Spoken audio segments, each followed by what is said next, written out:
what's coming up here are two themes that I'm hearing. One is strong emotions.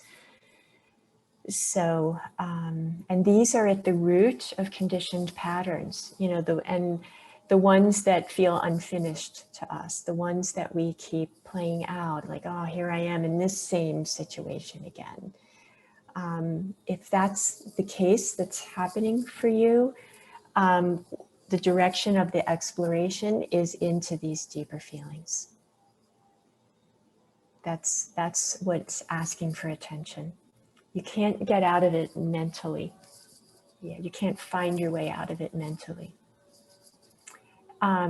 Certainly though, just to follow up on that piece, is not giving a lot of attention to the story of it. Okay, so he shouldn't have done that, or if only my childhood had been better, or, you know, God, I got to do this again, or whatever, however it shows up for you mentally. The mental piece probably isn't going to help you very much. So the more we repeat the story, and often for us, it's a way to not feel into the feelings that are actually there. We get stuck in our heads. We kind of cut off here. We don't recognize what's going on in the body. That perpetuates the whole pattern. That just keeps the whole thing going. What needs attention is all of it, not pushing away any of it, not fragmenting, not pretending something isn't there, not turning away, but turning toward all of our experience. And that includes the feelings, because that's the hard part. We can think, you know, that's a lot easier. But turning toward those harder feelings and having the safe space, safe community, safe guide, if we need other people around that. I used to be I could do it myself person, and I've gone very far with that. And then I got to the place where I need support from other people who've been there before and who know what they're doing. So that's very helpful when that comes, when it gets to that point. So just taking a moment just to go in and feel whatever is happening for you right now. And allowing it as best you can. I want to say that, and be wise with it. You know, there are things you can do when it gets overwhelming. And what Don was talking about is just like feeling his arm rather than going into the feeling itself. There's wisdom to that. Feel into the senses, like, oh, what am I seeing? What am I hearing? What am I feeling? Just to be grounded in the present moment and not so taken away by the intensity of the feeling. Very valid to do that. Yeah, to feel your feet on the earth.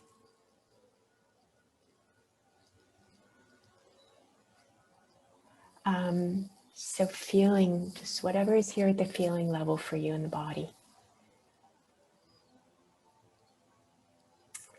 And then the other theme I'm hearing is this strategy of how we mute ourselves to get the approval of other people. And I know that's a big one. Just to feel into how that may not be your kind of place of stickiness, but if it is, just feeling into that. You know, one thing that I think really supports us along this path is to get fed up. We get fed up with the conditioning. We see it, we're like, I don't want to do this anymore. I see some head nodding going on with that. I'm sick of it. I don't want it anymore. It's a good place to be. Be fed up. Be fed up, because that's what inspires a deeper exploration to get to the root of these sticky patterns.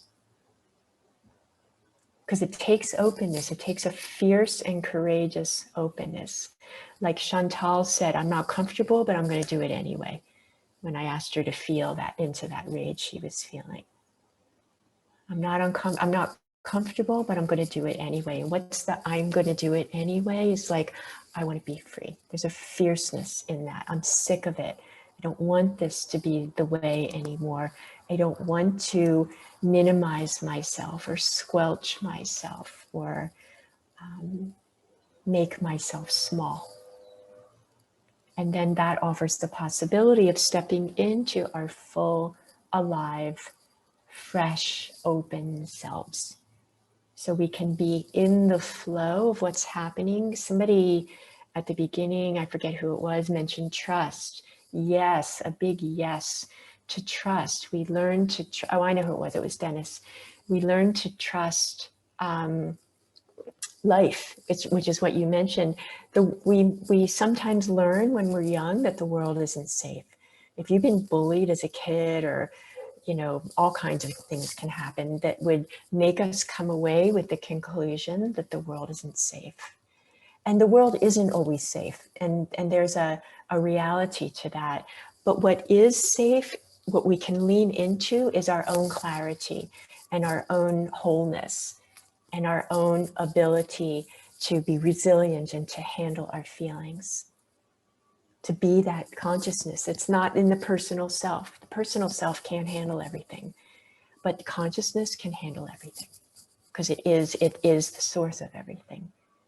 So when we lean into and identify ourselves as this spaciousness, we're available to be the holding space for whatever wants to come, with loving compassion.